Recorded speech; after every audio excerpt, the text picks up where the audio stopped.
Hello, my dear friends. I'm Samantha, and welcome to the Sedge Circle podcast. How are you today? I hope you're well. I am feeling much better and am very happy to be back. Today, I wanted to talk about weight control and spellcrafting. Did you know that 12% of new gym memberships happen in January? People are feeling very new year, new me at this time and are inspired to take better care of themselves, as well as maybe shed any extra pounds they've accumulated. However, this increase drops dramatically in the following weeks. More often than not, these memberships decline because of the reality to making it to the gym, as well as the results are unreasonable. The witchcraft community is guilty of participating in this as well, suggesting we can use spells to lose weight. As I've always said, spells cannot do the heavy lifting. We need to be active participants in our magics for it to work. But this is one kind of spell I cannot get behind, and let me tell you why. Of course, as a disclaimer, I do not judge anyone who feels the need to use spells and rituals to lose weight. Your journey is not my journey, and it is not up to me to decide what is right and wrong for you. But, if you will, please take a moment to consider what I say here today. We're taught to be smaller as women and bigger as men. I find this social stereotype to be an interesting one. Women are pressured to be smaller, quieter, and the most important, in my opinion, less powerful.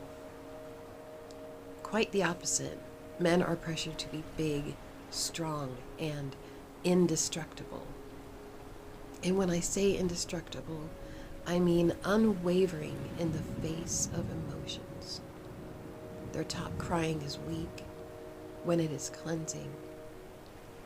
Their own creativity and expression is stifled. They are taught to be always strong, always protective.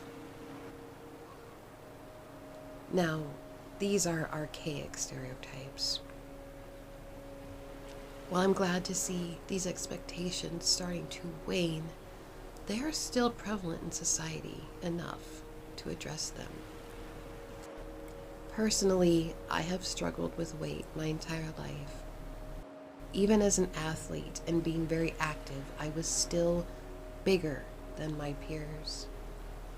I used to shame my body for not responding to diet and exercise the way other girls did. I experimented with so many ways to make myself smaller, to take up less space. But then I found something that worked. I changed my perspective.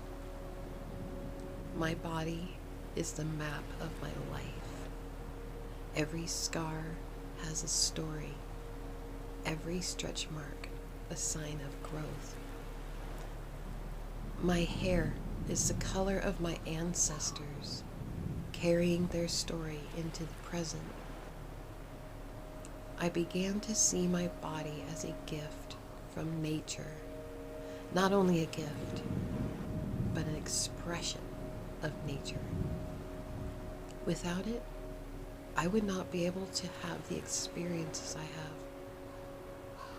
To hug my loved ones, to walk by the sea, to dance. My body is so much more than just a body. My body is a vehicle of creative expression history, and love.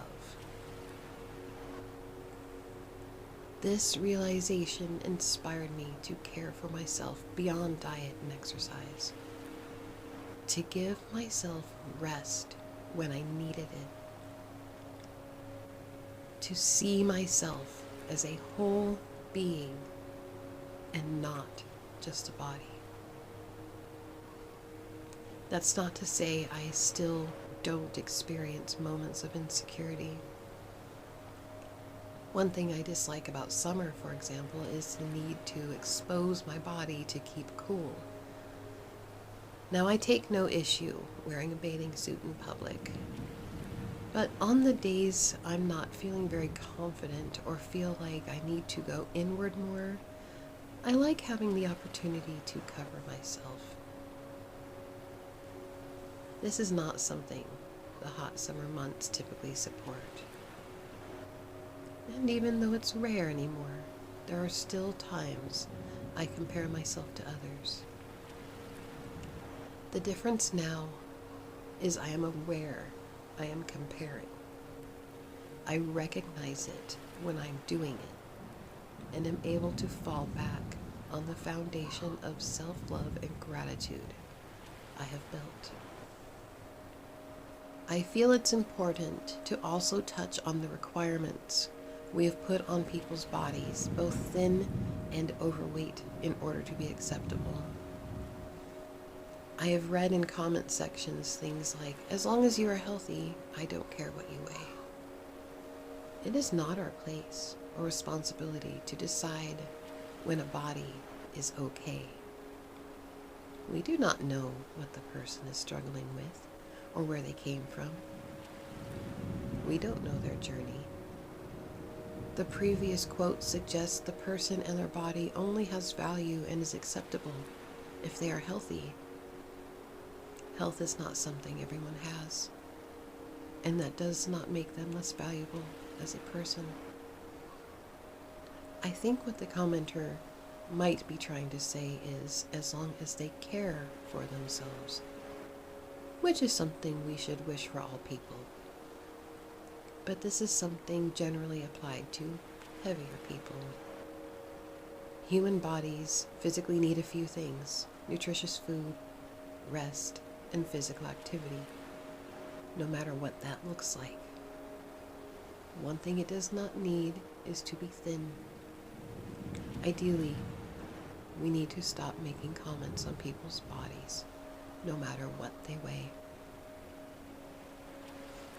Now, personally, I do not feel weight loss spells are a good use of our power. There are other spells and rituals that are more nourishing and empowering.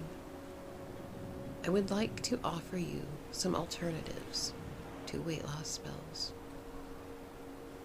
Conversely, I understand there are people who face the opposite social pressure to gain weight, men and women alike.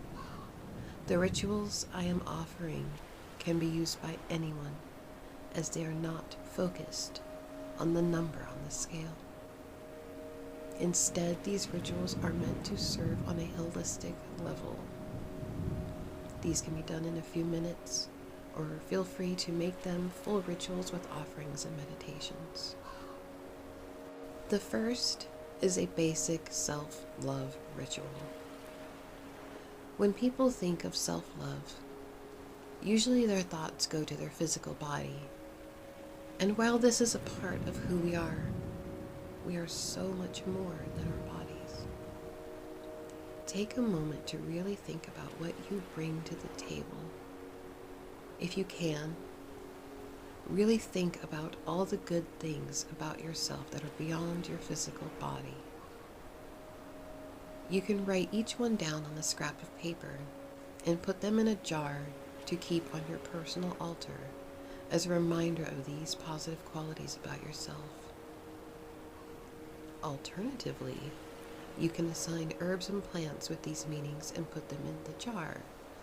Just make sure you write down what each plant means in a notebook or even your spell book so you can look back on them later.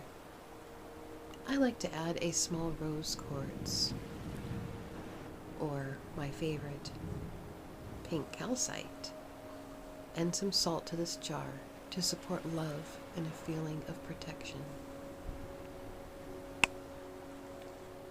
The next is a ritual of gratitude. As I've said before, our bodies are a gift from nature. I believe all of us are expressions of the diversity in nature. Not all trees look alike, nor do flowers. You're unique. Take a moment to express gratitude for your body. What do you create with your hands? Where do your feet take you? If you do not have hands or feet, think of other things your body does that elevate this human experience. Take a moment to express gratitude for each part of your body. I like to do a body scan meditation for this ritual. I will take a moment to focus on each part of my body, moving it around and feeling for any sensations. I do this from toes to the top of my head, then back down to my toes again. On the way back down, I will thank each part for how it contributes to my life. The third and final is a ritual of self-care. We're told to be productive every waking moment we have. We're taught to give freely, but never to take. But this is an imbalance and something we cannot sustain. We can engage in radical self-care by making a cup of tea or any other soothing beverage and giving ourselves just a few moments to nourish and be. Radical self-care is the notion that we need to fill our cups first, then serve the others from the overflow. It is radical because it's implied in our modern society that self-care is selfish, when in fact, it is necessary. This act in itself is the ritual. It can be as simple or as complex as you want it to be. I've had many small rituals like this in the past, and recently I've taken to making moon milk, or plant-based milk infused with herbal adaptogens, and offering myself 30 minutes in the evening to practice gentle movement like stretching or yoga. I use that time to check in with myself, to see how I'm feeling physically, mentally, and emotionally. Feel free in this time to write in your journal, or you can simply just be. What matters is it is comfortable and nourishing for you. So there are 3 alternatives to weight loss spells. Remember, friends, you are more than a body. You are a being. It has been my experience that once I took that into consideration, caring for myself became second nature and necessary. Of course, I am not a doctor, and if you are struggling with your weight or body image, I encourage you to please seek help from a professional and to lean on your support system. So I suppose that is all for today. I wish you all the best, and until we meet again.